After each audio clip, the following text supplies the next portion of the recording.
जय हिंद दोस्तों। आज के इस वीडियो में हम पढ़ने जा रहे हैं कक्षा 10वीं की बेहद महत्वपूर्ण कविता कन्यादान, जिसको लिखा है प्रसिद्ध कवि ऋतुराज ने।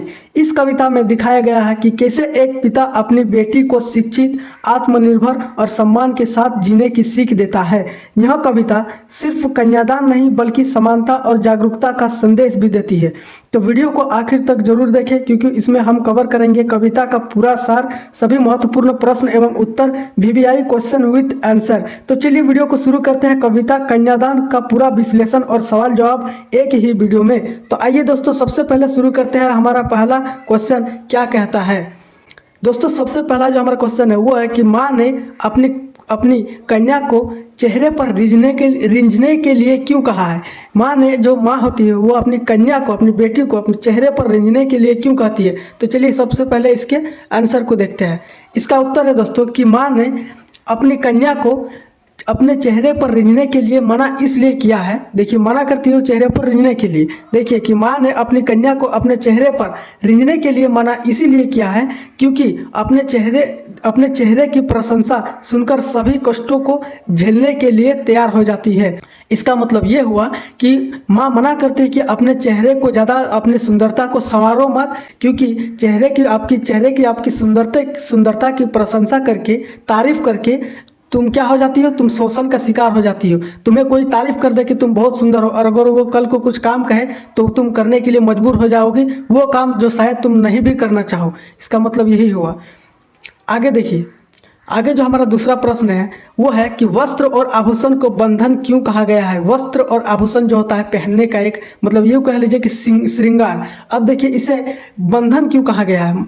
इसका सबसे पहले उत्तर देखते हैं कि वस्त्र और आभूषण को बंधन इसीलिए कहा गया है क्योंकि वस्त्र और आभूषण देकर ससुराल वाले उनके मन मस्तिष्क पर कब्जा कर लेते हैं। जो ससुराल वाले होते हैं, वस्त्र और आभूषण को दे करके, लालच दे करके स्त्री पर पूरी तरह से अपना कंट्रोल कर लेते हैं। वो जो चाहते हैं उनसे वो काम करवा लेते हैं। देखिए, और इसके द्वारा कुछ भी अन्याय काम को सहने के लिए मजबूर कर देते हैं। ससुराल वाले फोर्स करते हैं कि देखो, हमने तुम्हें ये दिया, वो दिया, और तुम हमारी बात नहीं मान रहे हो एक भी। तो ये लालच दे करके वो अन्याय काम को भी सहने के लिए मजबूर कर देते हैं ससुराल वाले, इसीलिए बंधन कहा गया है। तीसरा प्रश्न क्या कहता है? तीसरा कहता है कि कन्या की माँ अपनी कन्या से क्या अपेक्षा करती है? तो कन्या की जो माँ होती है, एक बेटी की माँ, तो वो अपनी बेटी से क्या उम्मीद करती है? तो कन्या की माँ अपनी कन्या से यह अपेक्षा करती है कि लड़की होना मगर लड़की जैसे दिखाई मत देना। वो एक माँ जो होती है वो हमेशा से अपनी बेटी को एक बात कहना चाहती है कि तुम लड़की हो ना, लड़की जरूर हो, लेकिन लड़की जैसे दिखाई मत देना। इसका मतलब ये हुआ कि तुम स्वभाव से लड़की जैसा रहो, लेकिन अंदर से एकदम मजबूत स्ट्रांग रहो, एकदम लड़का के जैसा। ये नहीं कि कुछ भी अन्याय हो और तुम सहते रहो। इसके आगे बढ़ते हैं।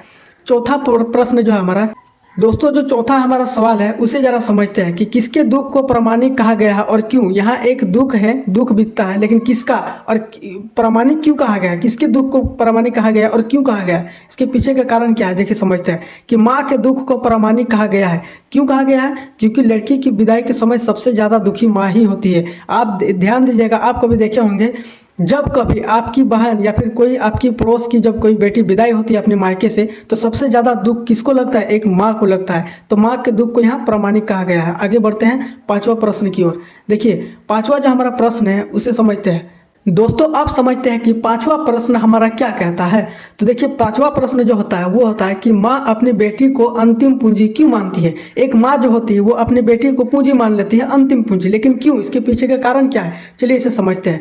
देखिए, माँ के सुख दुख की साथी उसकी बेटी ही होती है। आप याद रखिएगा, ध्यान दीजिएगा कि माँ की जो सुख दुख की साथी होती है वो उसकी एकमात्र अपनी बेटी ही होती है। वो बेटी ही होती है जो जिसके साथ माँ अपने दुख और सुख को शेयर कर सकती है अपनी बेटी के साथ, और बेटी भी अपनी माँ के साथ शेयर कर सकती है वो हर बात। वह अपने जीवन की सभी सुख और दुखों का वह अपनी बेटी के साथ ही बांटती है। यानी एक माँ जो होती है उसके जीवन में जितने भी सुख दुख आते हैं वो उसे झेल कर आगे बढ़ती है और उसे किसे सुनाती है और किसे बांटती है? अपने दुखों को और सुखों को अपनी बेटी के साथ ही शेयर करती है।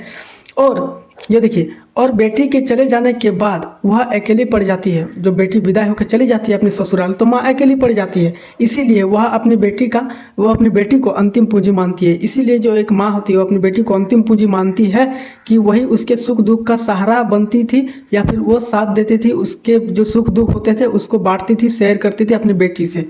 अब देखिए छठा प्रश्न हमारा क्या कहता है। छठा प्रश्न हमारा दोस्तों है कि आपके विचार से माँ ने ऐसा क्यों कहा कि लड़की होना मगर लड़की जैसे दिखाई मत देना। देखिए प्रश्न मेरा भले छोटा हुआ है लेकिन आप इसे कर लीजिएगा।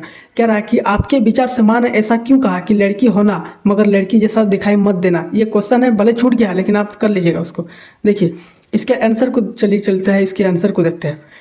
लड़की होने का देखिए इसका जो आंसर है दोस्तों वो है कि लड़की होने का अर्थ है मन से शांत, भोली भाली, स्वभाव से सरल, समर्पणशीलता और आज्ञाकारी होना। यानी लड़की होने का मतलब क्या होता है कि मन से शांति। लड़की का क्या एक गुण होता है कि वो मन से शांति रहेगी, भोली भाली रहेगी, स्वभाव से सरल एकदम रहेगी, एकदम सीधी सादी। समर्पणशीलता, वह किसी भी चीज़ को समर्पणशीलता उसके अंदर होना चाहिए।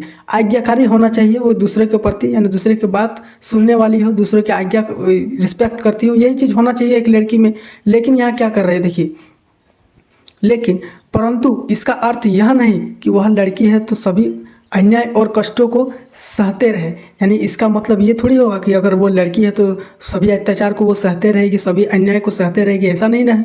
बल्कि अपने जीवन में आने वाली अन्याय और कष्टों को, ये देखिए अपने जीवन में आने वाली और अन्याय और कष्टों को लड़का जैसा बनकर डट कर सामना करना चाहिए। यानी वो कहना चाहती है कि एक माँ जो होती है वो अपनी बेटी को कहना चाहती है कि तुम लड़की जैसा रहो लेकिन लड़की जैसा बनो, लड़की जैसा, लेकिन लड़की जैसा दिखाई मत देना कि मैं एक लड़की हूँ, एकदम भोली भाली सीधी गाय की तरह हूँ, ऐसा नहीं है। वो इसकी माँ कहना चाहती है कि बोल रहे कि अन्याय कष्टों को लड़ना सीखो, बनकर लड़का की तरह बनकर डट कर उसे सामना करना चाहिए, क्योंकि लड़की का दूसरा रूप ही चंडी का रूप होता है। यानी एक लड़की जब चंडी का रूप धारण करती है तो वह नहीं देखती है कि आगे क्या है क्या नहीं, बस उसे संघर्ष करती है और उसे जीतती है और आगे बढ़ती है। आगे देखिए सातवां प्रश्न हमारा क्या कहता है, जरा उसे समझते हैं। सातवां है कि आपके दृष्टि में कन्या के साथ दान की बात करना कहाँ तक उचित है। इसका मतलब ये हुआ कि हमारे जो दृष्टि है, हमारे दृष्टि से कन्या के साथ जो हम लोग दान की बात करते हैं कि कन्या जो की जब शादी लगता है या फिर कहीं रिश्ता लगता है तो उसके साथ दान की बात करते हैं ना जी, तो कहाँ तक उचित है ये चीज़। देखिए कह रहा है कि हमारे दृष्टि में, ये देखिए कि कह रहा है कि हमारे दृष्टि में कन्या के साथ दान की बात करना उचित नहीं है, क्योंकि दान किसी वस्तु की दी जाती है और कन्या कोई दान की वस्तु नहीं है जिसे हम जब चाहे दान दे दें। इसका मतलब ये हुआ कि हमारे दृष्टि से कन्या के साथ दान की बात करना उचित है ही नहीं, क्योंकि दान किसी वस्तु की दी जाती है। आप ध्यान दीजिएगा, दान हम लोग जब देते हैं किसी को तो किसी वस्तु की दी जाती है, लेकिन कन्या कोई वस्तु नहीं है कि किसी को भी हम लोग दान दे दें, जिसे हम जब चाहे दान दे दें किसी को भी। उनका भी अपना जीवन है और उन्हें भी जीवन जीने का अधिकार है, अतः कोई भी निर्णय उसके सहमति के साथ ही लेना। आप दोस्तों बढ़ते हैं क्वेश्चन नंबर 8 की ओर। क्वेश्चन नंबर 8 क्या कहता है हमारा, जरा उसे समझते हैं कि कन्यादान कविता का संदेश स्पष्ट करें। यानी ये जो कन्यादान होता है कविता, ये क्या संदेश देना चाहते हैं, यानी ऋतुराज क्या संदेश देना चाहते हैं कविता में, कविता के माध्यम से। चलिए इसे समझते हैं। कन्यादान कविता में कवि ने नारी को जगाने का काम किया है। यानी इस कविता के जरिए क्या किया है, नारी को जगाने का काम किया है। कवि ने नारी को उनके अधिकार और अपनी व्यक्तित्व की रक्षा के लिए जागरूक किया है, कि स्त्री को उनकी वास्तविकता से अवगत कराती है और उनके कमजोरियों को दूर कर निडर और साहसी बनने का प्रेरणा देते हैं। यानी इस कविता के जरिए ऋतुराज ये कहना चाहते हैं कि नारी तुम भी जागो, तुम्हारा भी अपना अधिकार है, तुम किसी के दबाव में मत जियो। इसीलिए कवि ने एक पंक्ति लिखी है, इसीलिए कवि जो होते हैं एक पंक्ति लिखी है कि लड़की होना पर लड़की जैसे दिखाई मत देना। इसका मतलब ये हुआ कि तुम लड़की जैसा होना, यानी तुम लड़की तो हो ही लेकिन तुम लड़की जैसा दिखाई मत देना, बल्कि अंदर से स्ट्रांग होना और तुम हर मुसीबत को फेस करते हुए लड़ते हुए तुम आगे बढ़ना। तो दोस्तों यहीं पर हमारा पूरा चैप्टर खत्म होता है। आई होप आपको अच्छी तरीके से समझ में आया होगा। तो दोस्तों यही इन्हीं में से कोई क्वेश्चन उठा करके पूछता है आपको एग्जाम में, तो टेंशन मत लीजिएगा। यही जो हमने 8 क्वेश्चन बताए इसको नोट कर लीजिएगा, इन्हीं में से कोई पूछेगा। तो वीडियो अगर अच्छी लगे तो वीडियो को लाइक एंड चैनल को सब्सक्राइब करना ना भूलें। मिलते हैं नेक्स्ट वीडियो में इसी तरीके के इंटरेस्टिंग वीडियो के साथ, तब तक के लिए जय हिंद।